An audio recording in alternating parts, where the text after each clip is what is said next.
Alright, I'm back to my binge of video making for this beautiful day. And I thought this would just be a fun one for folks. Probably for like two of you. So I wanted to share with you my top favorite Marseille decks. Specifically Marseille style, not just pip decks. There are many other decks that would be included in this list if I were looking at pip decks, including the Corte de Tarocchi, the Four Elements, others. But these were in front of me, and I just got this one yesterday, which I have been on, which has been on my wish list for ages and ages and ages, and I don't know why I didn't get it earlier. It was just one of those things, but I finally did. Came new, wrapped. This is just the box, nice box. The book's in French.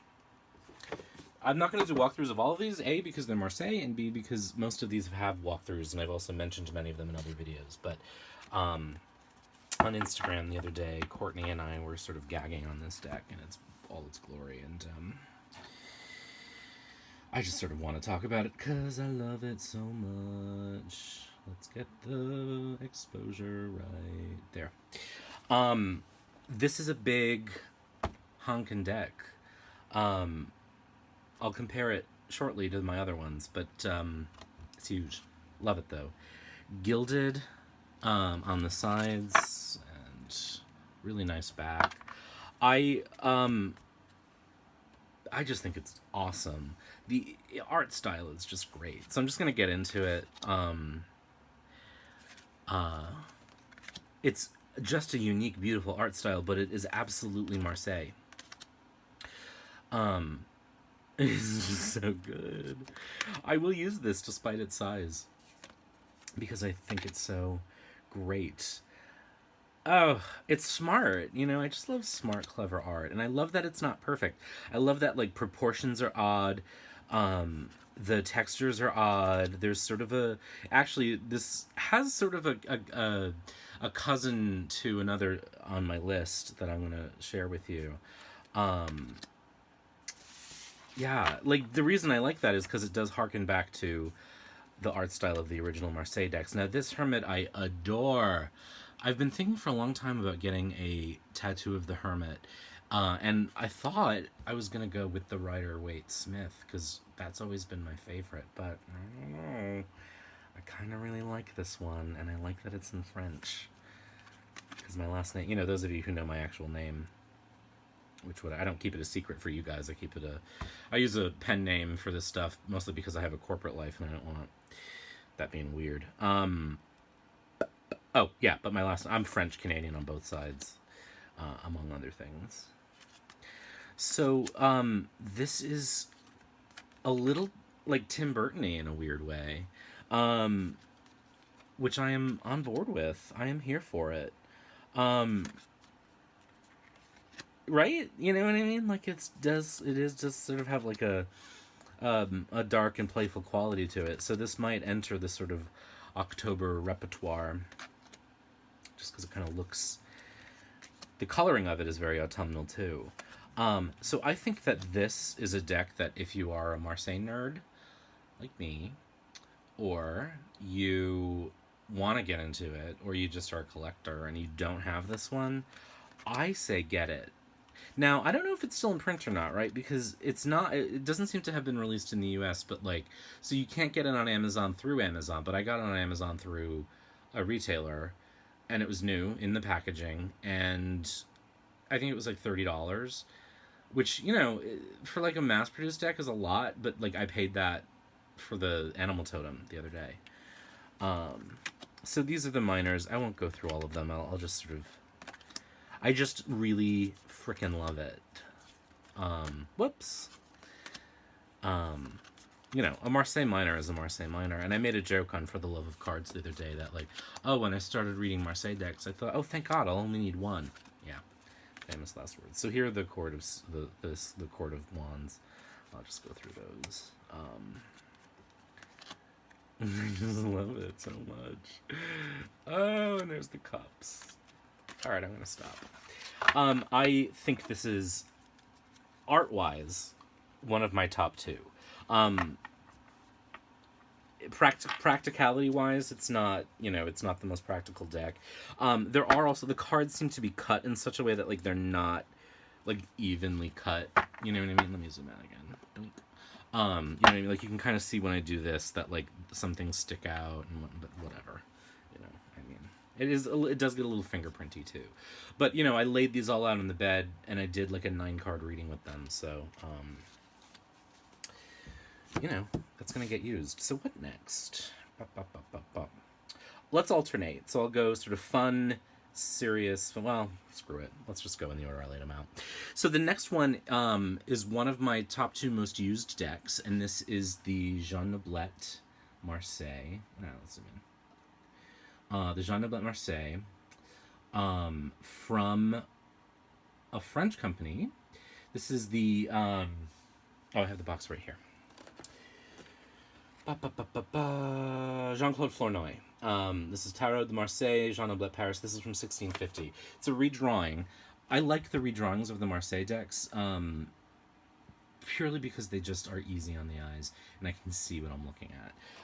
The reproductions are cool, but I like the redrawings. This is straight up Marseille. It may be the first or among the first of the Marseille decks. The reproductions are great. One of the reasons why I like this reproduction a lot is that it's small. It's playing card size.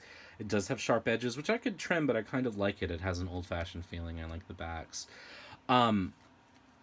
It's a redrawing, but it's not added to. You know what I mean? One of my first Marseille was the Conver that Jodorowsky kind of restored. Basically what he did to some of the cards, not a lot, but some of them, was he kind of Waite-Smithed them in that he added things he felt like should be there but weren't, which bugs me. And then in his book he goes and sort of criticizes Waite for doing that to the entire deck. I don't know where you draw the line, but whatever. That's just my tarot bitchiness. This just feels like a Marseille deck, you know what I mean? It feels like straight up Marseille, and I really like it. It's one that I carry with me frequently. One of 2. I go back and forth. The cardstock is really thick. It does riffle shuffle. Not easily, but it does. You can sort of bend it to your will. If you follow Manos Tarot Awake on Instagram or on Facebook, he manages to bend these cards into some situations in order to sort of get a visual, which I'm always impressed by. A, I like that style. B, I'm impressed that he's like, take that card. So if you're watching, I appreciate that. So this one I'll just go through the majors and a couple of the minors. It's Marseille. Like the colors are limited. It's a limited palette, but it's not just the primary colors. Outside of the suit, the primary colors kind of have always bugged me, like as a collective unit. They just together, I just don't find them very attractive. But there's greens and blues and such. So anyway, again, it's like straight up Marseille. I never know how to say that. I should, because it is my family's heritage. Yes. All right. I'll say my favorite for last. All right. So that's the Jean Noblet. Next up, Patrick Valenza's Triumph de la Luna, which was also released as Triumph. There was a French edition, de la Lune. I kind of wish I had held out for that one. I didn't. When I finally gave in and got this, it was like, there's only 10 left, and I got it. And then, like, the next week, oh, we're coming out with a French edition. Oh, well. It's just the titles. The art's the same. I think the back might be blue. I can't remember. This, I am not a user of the Deviant Moon. Just never called to me. But I am kind of like a... I have a dark side, I guess, and I like sort of clever... This is a very clever set of cards, and I really like them. It's about as far from Marseille as you can get and still kind of be Marseille. But I'm okay with it. And, like, if you're an intuitive reader, I feel like there's a lot in here for you. Now, this edition, I think, is sold out. I don't know if the French ones are still in print, but I guarantee there are people trading this. Because it's also something that's not for everybody. I really like this Lover's card. I don't know why. It's definitely absurdist, and it's definitely got kind of, like, kind of a playful Hieronymus Bosch quality to it, I guess. There's definitely like a world here that's not the world we live in. But I like it. And the art style to me is really, it feels like Marseille, but it doesn't, hew exactly close to the art. Like, it uses that original art as an inspiration for these kind of grotesque images. Because these are kind of monsters too, I also find that it's not a bad deck. It's like if you're reading for someone who has a sense of humor, and you want kind of a diverse deck, because nothing in here is human. It has a diversity to it because the people are like blue and red and gray. The pips are pips, but there's these little, if you look at them, there's these little winks, literally in that case, in the cards that are very smart. So I am a fan. Let me take a look at the quartz.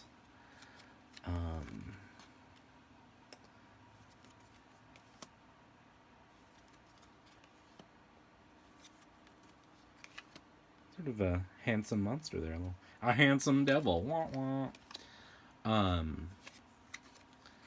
There's more color in this deck than a straight up Marseille.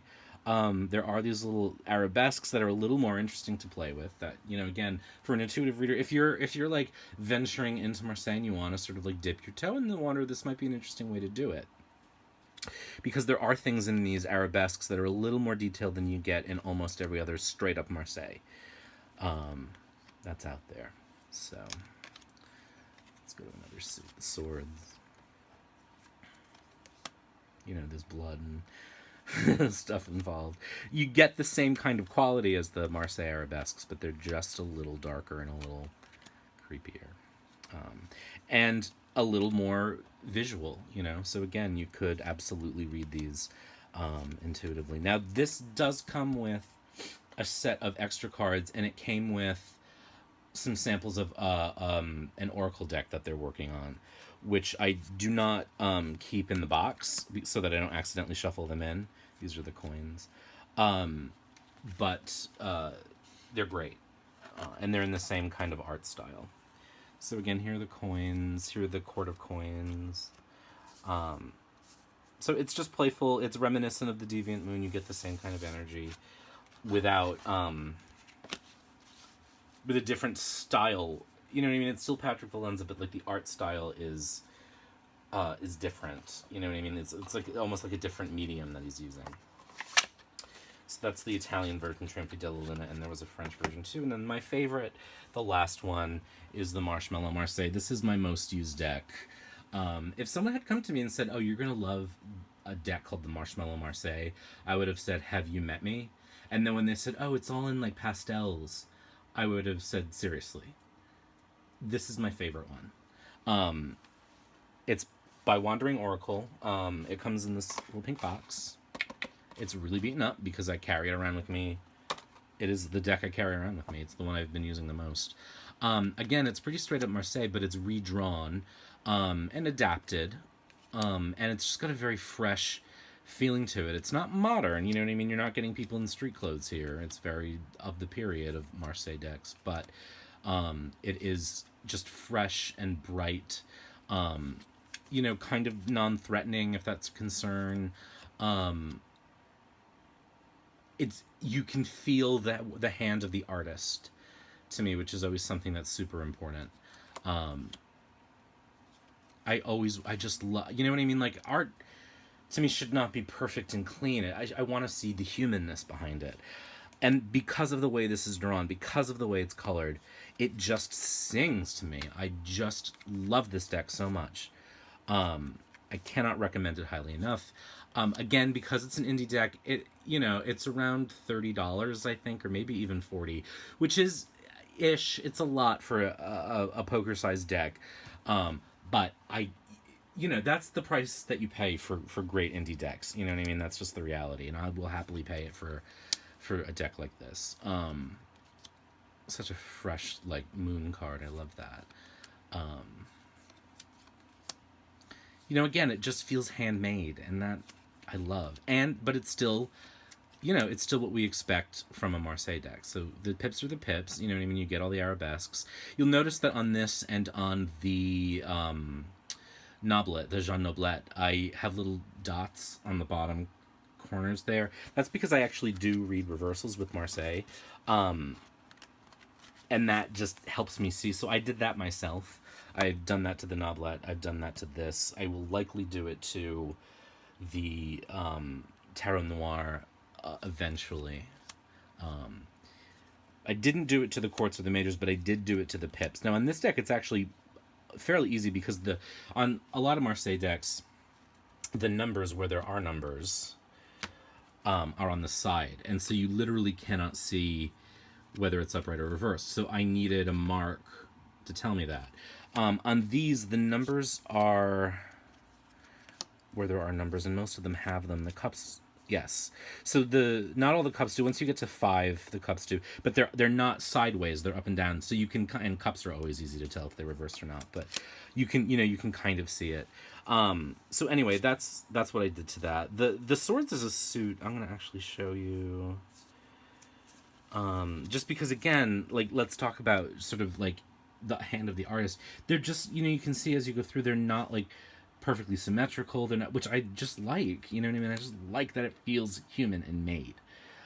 So I've read with this deck a lot. I use this a lot for friends and clients. And I just really adore it. So that's my top. That's my favorite. One thing that sort of I would say, for the Marseille purist, is that, of course, there are Marseille readers for whom coloring matters. You know what I mean? And so this will not suit the purist. Another reason is that there are folks, like if you read Terrology by Enrique Enriquez, the lettering is something he uses. He doesn't actually use this deck. He uses another Flournoy recreation. I can't remember which. At any rate, so if you're a purist, the coloring matters. If you read Jodorowsky, if you read Bendov, the colors matter. They all have, correspondences. I don't go down that road. You know what I mean? It's just not. I do use the visual imagery in the pips and the trumps, but the color, to me, it's just, it's not diverse enough in the deck, first of all, to really matter to me. So I don't care about the recoloring. In fact, I really quite like it. One thing I do kind of wish that they did, it's a small thing, but I just kind of like it, which is that in classic Marseille decks, the numbering is progressive. So like 4 is 4 I's, I. It's not IV. And then when it becomes 5, you get 5, and then they grow. Like the 9 isn't IX, it's 5 and 4 I's, or V and 4 I. You know what I mean? So like they use what's called the progressive numbering of the Roman numerals, which I just like because it just is a nice reminder of how things grow. But it's a small thing. So those are my favorite Marseille decks that I have right now. I'm sure I will add to my collection at some point. So who knew? You know what I mean? I thought when I started this journey, I'll only need one. The first one I got, I immediately was like, oh, I need something else. And then I have other ones. I have the Italian Classic Tarot, which is Marseille-ish. It has the Italian pattern. I have the Italian Visconti Sforza. I've got all those, but this is just specifically Marseille. And then I've got some modern pip decks too. But that's that. So I hope you enjoy this. All right, be well.